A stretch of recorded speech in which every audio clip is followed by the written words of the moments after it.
শীত এসে আমাদের দরজায় কড়া নাড়ছে, বলছে যে আমি তো চলে এসেছি।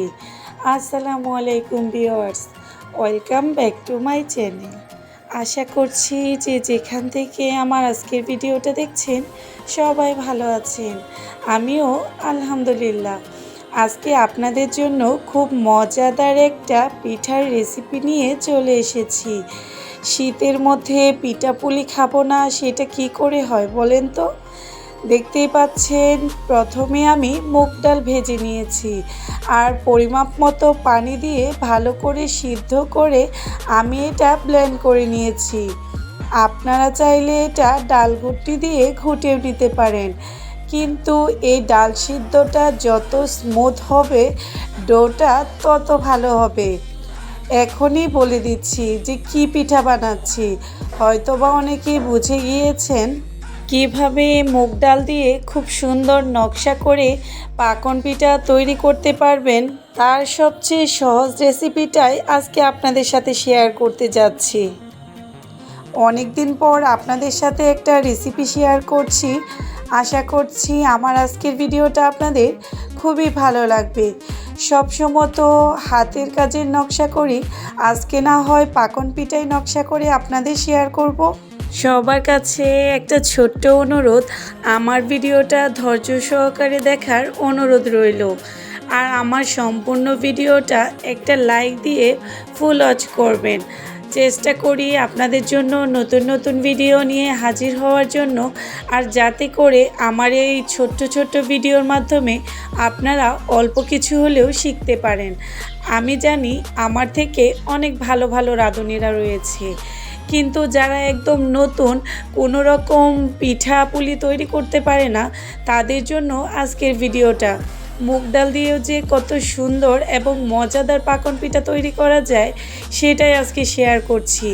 দেখতেই পাচ্ছেন, ডোটাকে আমি ভালো করে মথে নিয়ে খুব সুন্দর করে একটা ছুরির সাহায্যে পরিমাপ মতো কেটে নিয়েছি।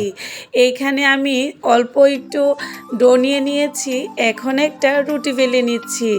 আমি এভরিথিং এই ভিডিওটাতে আপনাদের সাথে সব শেয়ার করছি, এ টু জেড, কী করে পাকন পিঠা শুরু থেকে শেষ পর্যন্ত। তাই সবার কাছে আবারও অনুরোধ করছি, আমার সম্পূর্ণ ভিডিওটা শুরু থেকে শেষ পর্যন্ত দেখবেন। আশা করছি আপনাদের খুবই ভালো লাগবে। দেখতে পেয়েছেন আমি কিভাবে একটা রুটি বেলে একটা টুথপিকের সাহায্যে খুব সুন্দর করে পাতা শেপে কেটে নিয়েছি। এখন যে ডিজাইনটা করছি সেটা কিন্তু আপনাদের দেখে বুঝে নিতে হবে।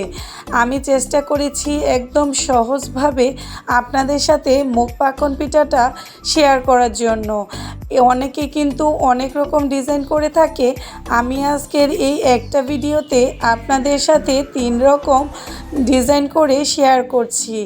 আশা করছি সব ভিডিওর মতো আমার এই ভিডিওটা আপনাদের অনেক অনেক ভালো লাগবে। যদি ভালো লেগে থাকে তাহলে অবশ্যই লাইক কমেন্ট করে যাবেন, আর পরিবারের সবার সাথে আমার এই ভিডিওটা শেয়ার করতে পারেন। আমার এই 8 মিনিটের ভিডিও থেকে কেউ যদি অল্প কিছু শিখতে পারে, তারপরেও হয়তো আমার কাজের সার্থকতা। আমি কিন্তু 2টা পাতা পিঠা বানিয়ে নিয়েছি, এখন একটা ছোট একটু মোটা করে গোল রুটি বেলে নিয়েছি। আর এই পিঠাটা আমি কিভাবে তৈরি করছি সেটা নিশ্চয়ই দেখতেই পাচ্ছেন। এই পাকন পিঠাটা কিন্তু খুবই মজাদার হয়। আমি আজকে ভেজে তারপর এটা শিরাতে কিভাবে দিতে হয় সেটাও কিন্তু এই ভিডিওতে শেয়ার করব। তাই লাস্ট অবধি সবাইকে থাকার অনুরোধ রইল। দেখতে থাকুন কিভাবে ডিজাইনগুলো করছি।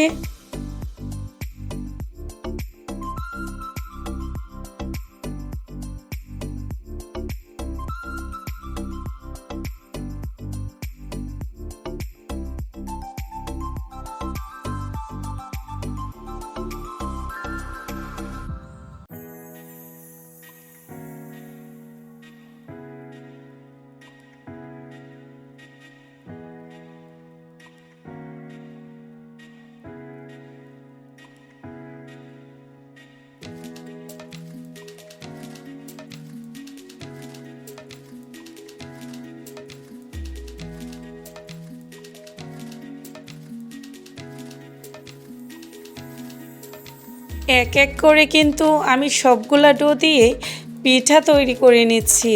আর কিভাবে করছি নিশ্চয়ই আপনারা দেখেই বুঝতে পারছেন। আমার থেকে অনেকেই আরও অনেক সুন্দর সুন্দর নকশা করতে পারেন।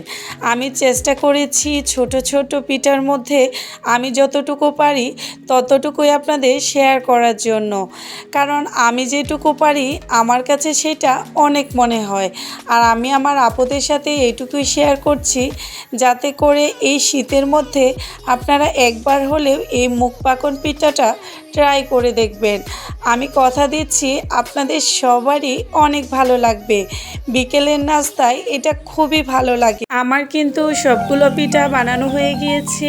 এই যে দেখতেই পাচ্ছেন কত সুন্দর হয়েছে, একটা থেকে কিন্তু একটা কম হয়নি।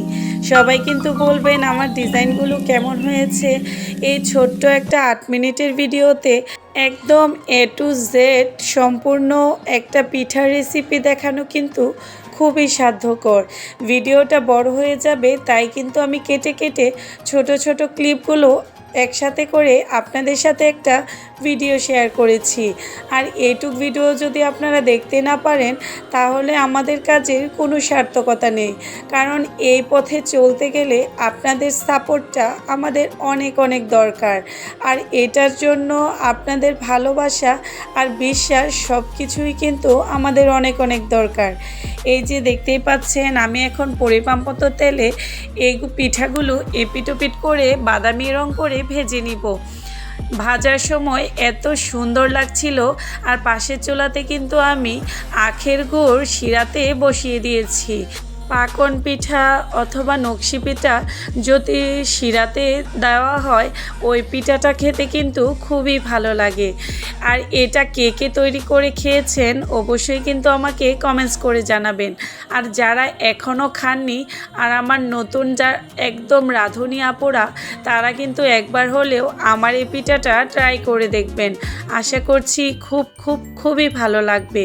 আমার সবগুলো পিঠা ভাজা হয়ে গিয়েছে।